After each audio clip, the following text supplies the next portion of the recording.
नमस्कार। आज के इस विश्लेषण में बात होगी एक ऐसी साइकोलॉजिकल तकनीक की जो पूरी तरह से गेम चेंजर है। हम दिमाग को रीप्रोग्राम करने के उस ब्लूप्रिंट को डिकोड करने वाले हैं जो आने वाली सफलता की नींव रख सकता है। तो चलिए सीधे शुरुआत करते हैं और समझते हैं कि आखिर ये माइंड रीप्रोग्रामिंग काम कैसे करती है। सबसे पहले इस चौंका देने वाले सवाल पर गौर करते हैं, आखिर 90% लोग अपने अतीत यानी पास्ट में ही क्यों उलझे रह जाते हैं।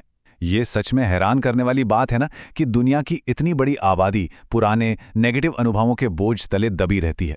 वो पास्ट के उन्हीं बुरी घटनाओं को पकड़कर बैठ जाते हैं और अपना आज रोक लेते हैं। अगर ध्यान से देखें तो हम इंसान दो बिल्कुल अलग अलग मेंटल रियलिटीज में जीते हैं। एक है पास्ट प्रेजेंट रियलिटी, जहां कोई इंसान आज में जी तो रहा है पर उसके हर छोटे बड़े फैसले पास्ट के डर से कंट्रोल हो रहे हैं। कहते हैं ना, दूध का जला छाछ भी फूंक फूंक कर पीता है। बस वही हाल, रिस्क लेने से डर लगता है। दूसरी तरफ एक और रियलिटी है, प्रेजेंट फ्यूचर रियलिटी। यहां सारे एक्शन आज में हो रहे हैं पर ड्राइविंग फोर्स क्या है? फ्यूचर के सपने और एक बड़ा विजन। और सबसे दिलचस्प आंकड़ा पता है क्या है? दुनिया के सिर्फ 10% लोग ही इस दूसरी यानी प्रेजेंट फ्यूचर रियलिटी में जीते हैं। बाकी सब उसी पुराने डर के साए में हैं। तो चलिए इस कॉन्सेप्ट के पहले हिस्से पे आते हैं, मेंटल मूवी प्लेयर। हमारा दिमाग बिल्कुल एक डायरेक्टर की तरह है जो अंदर ही अंदर लगातार फिल्में चलाता रहता है। अब ये मेंटल मूवी आखिर किस चिड़िया का नाम है? जरा सोचिए, जब भी कोई फेमस एक्टर स्क्रीन पर आता है तो तुरंत उसकी पुरानी फिल्मों के सीन या गाने दिमाग में बजने लगते हैं, है ना? दिमाग भी बिल्कुल ऐसे ही काम करता है। जब भी पास्ट का कोई इंसान या घटना याद आती है, दिमाग तुरंत वही पुराना गुस्सा, जलन या उदासी दोबारा से ट्रिगर कर देता है। ये विजुअल्स और वो इंटेंस इमोशंस आपस में लॉक होकर हमारे अंदर कैद हो जाते हैं और फिर शुरू होता है इनका ऑटो प्ले। लेकिन दिमाग आखिर ऐसी बुरी आदत दिखाता ही क्यों है? इसका जवाब थोड़ा अजीब लग सकता है। दिमाग का प्राइमरी काम हमें खुश रखना नहीं है, बल्कि हमें जिंदा रखना है। उसका मेन फोकस सर्वाइवल पर है। वो नेगेटिव चीजों पर इसलिए बार बार स्पॉटलाइट डालता है ताकि फ्यूचर में आने वाले किसी भी खतरे से बचा सके।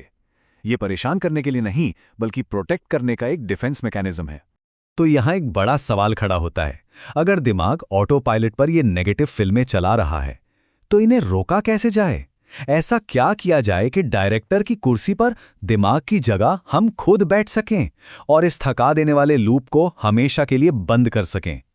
इसका सबसे असरदार और पहला तरीका है तुरंत एक्शन लेना। जैसे ही दिमाग वो नेगेटिव मूवी शुरू करे, उस पैटर्न को उसी सेकंड तोड़ना जरूरी है। कोई भी फिजिकल एक्शन लिया जा सकता है, जैसे तुरंत उठ के 10 पुशअप्स कर लिए, कोई पसंदीदा गाना या भजन सुन लिया, तेज कदमों से वॉक पर निकल गए या फिर किसी किताब का एक चैप्टर पढ़ डाला। पॉइंट यह है कि उस मेंटल मूवी के अंदर बिल्कुल नहीं घुसना है, पैटर्न को वहीं काट देना है। अब आते हैं अगले हिस्से पर, अतीत की इन नेगेटिव फिल्मों को वापस लिखना यानी उन्हें रीराइट करना। चलिए देखते हैं ये कैसे होता है। मान लीजिए बचपन में किसी मैथ्स टीचर ने पूरी क्लास के सामने कह दिया हो कि तुम गणित में कभी कुछ नहीं कर पाओगे और पूरी क्लास हंस पड़ी हो। वो याद आज भी दर्द देती है। अब टाइम आ गया है इस स्क्रिप्ट को एडिट करने का। इमेजिनेशन में जाकर उस घटना को ऐसे बदलिए जैसे वहां एक बेहतरीन और आत्मविश्वास से भरा जवाब दिया गया हो। सोचिए कि टीचर निश्शब्द रह गए और बाकी सब लोग एकदम इम्प्रेस हो गए। उस पुरानी शर्मिंदगी को एक शानदार पॉजिटिव फीलिंग में बदल देना है। खैर, ऐसी इमेजिनरी बातें सोचने का क्या फायदा? यहां एक बहुत ही गहरा साइकोलॉजिकल फैक्ट काम करता है। दिमाग ये नहीं जानता कि क्या असली है और क्या नकली। जी हां, ये सच है।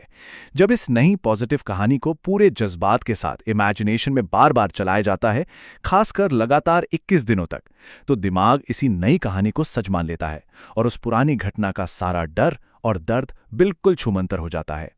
इस कॉन्सेप्ट को समझने के लिए गेहूं के खेत का एक बढ़िया उदाहरण लेते हैं। अगर किसी हरे भरे खेत से एक आध बार गुजरा जाए तो कोई नया रास्ता नहीं बनता, पर अगर 6 महीने तक रोजाना उसी एक जगह से गुजरें तो वहां एक पक्की पगडंडी बन जाती है जहां फिर कभी कोई फसल नहीं उगती। दिमाग की न्यूरोप्लास्टिसिटी भी बिल्कुल ऐसे ही काम करती है। बार बार की गई कल्पना दिमाग के अंदर ऐसे मजबूत रास्ते बना देती है जिन्हें तोड़ना फिर नामुमकिन सा हो जाता है। और जब पास्ट एडिट हो जाए तो अगला स्टेप आता है भविष्य की नई रियलिटी को डिजाइन करना, यानी आने वाले कल की एक ब्रांड न्यू मूवी बनाना। इस नई मूवी का रूल बड़ा सीधा है, डिटेल्स, डिटेल्स और सिर्फ डिटेल्स, जिसे हम सेंसरी डिटेल्स कहते हैं। अगर सपना सिविल सर्वेंट बनने का है तो सिर्फ अफसर बन गए सोचना काफी नहीं है। पूरा क्लियरली इमेजिन करना होगा कि सुबह उठने पर उस घर की खिड़की कैसी दिखती है, कैसे कपड़े पहने हैं, आसपास कौन लोग खड़े हैं और सबसे जरूरी बात, उस कामयाबी को पाकर कितना सुकून मिल रहा है। हर एक छोटी डिटेल दिमाग को इस नई सच्चाई पर विश्वास दिलाती है। इस पूरी प्रोसेस में तीव्र भावनाएं एक मैग्नेट या चुंबक की तरह काम करती हैं। जरा ऐसे समझिए, अंदर की वो गहरी फीलिंग्स बन जाती हैं नॉर्थ पोल, और जो अल्टीमेट सपना या गोल है वो बन जाता है साउथ पोल।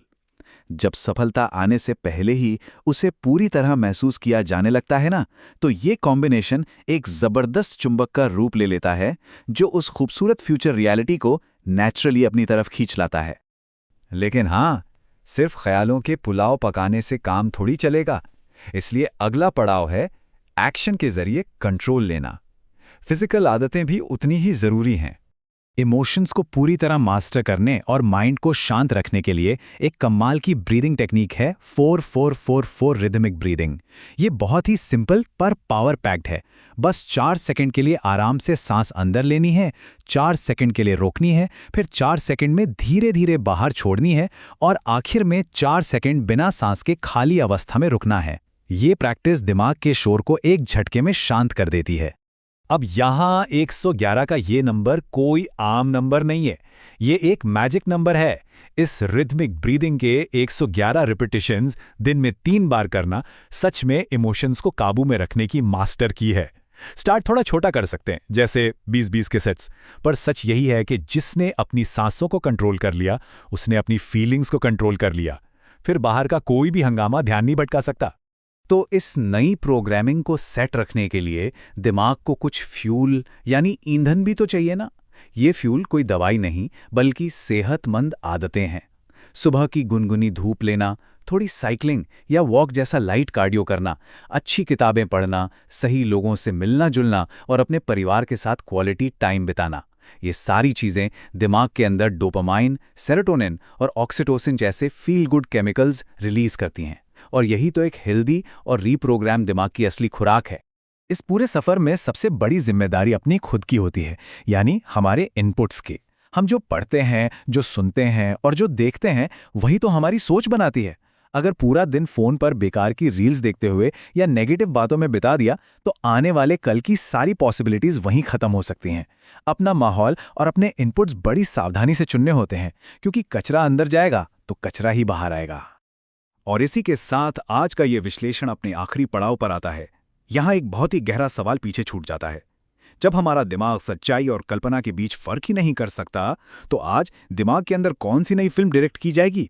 क्या वही पास्ट की डरी सहमी फिल्में रिपीट मोड पर चलेंगी या फिर एक शानदार नई ब्लॉकबस्टर फ्यूचर रियलिटी बनेगी? फैसला पूरी तरह हमारे हाथ में है। उम्मीद है ये चर्चा एक नई शुरुआत के लिए प्रेरित करेगी। सोचते रहिए और आगे बढ़ते रहिए।